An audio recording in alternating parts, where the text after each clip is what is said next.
Hello, I'm Dr. Neil Seth Coveras and I am a neurology resident at UT Southwestern.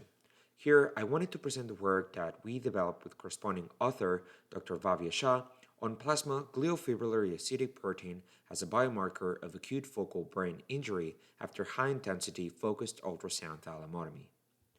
The development of plasma biomarkers of brain injury offers significant advantages in clinical practice, which include their low cost, rapid turnaround time, and their broad accessibility.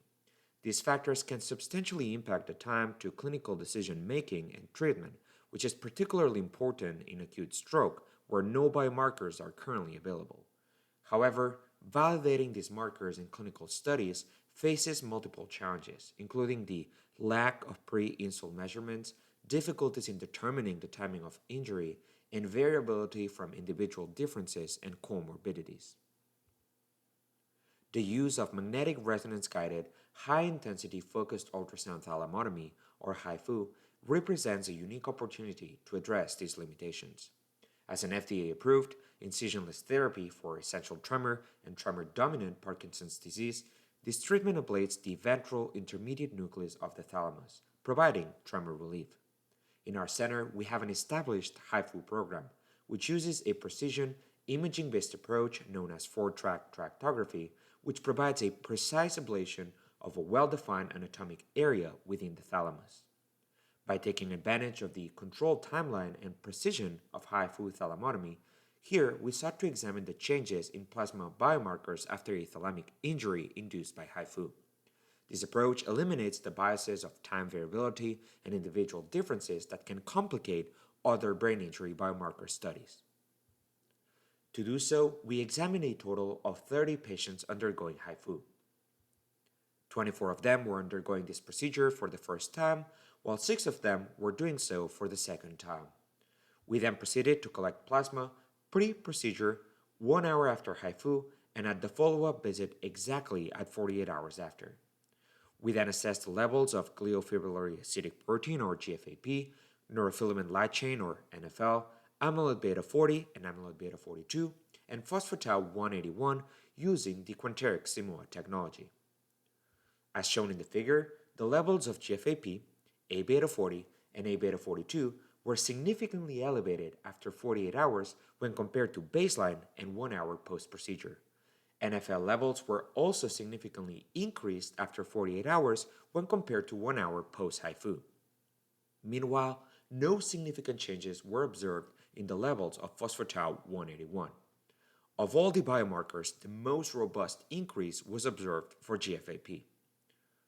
Of note, in one of our patients, case number 9, the procedure had to be stopped before the generation of an ablative lesion due to side effects of nausea and vomiting. The follow-up MRI showed an absence of a thalamotomy lesion when compared to the other cases, such as case 12, shown here, where a clear HIFU-induced lesion can be appreciated. When we then explored the individual trajectories of the plasma biomarkers in both absolute values and as the fold change from baseline, we observed that GFAP levels were increased at the 48-hour time point across every single individual, with the only exception of case 9, shown with a dashed line, where, as mentioned, the procedure was not fully completed and no lesion was generated. When we then analyzed the receiving operating curve characteristics for each plasma biomarker, the levels of GFAP 48 hours post-HIFU versus pre-HIFU exhibited the best RO-safe fit, with an area under the curve of 0.98. Interestingly, when we evaluated the absolute concentrations of the biomarkers in patients who underwent a first-time versus a second-time HIFU, the levels of GFAP were found to be significantly more elevated in those undergoing a second-time procedure at 48 hours versus those who underwent HIFU for the first time. Overall, our results suggest that plasma GFAP is a highly sensitive and specific biomarker of thalamotomy-induced injury. Although NFL, Aβ40 and Aβ42 levels were also elevated, they did not show the same consistency across patients as GFAP. This may be due to differences in release kinetics following injury, and with the early GFAP elevation likely serving as a surrogate marker for astrocytic damage and blood-brain barrier disruption.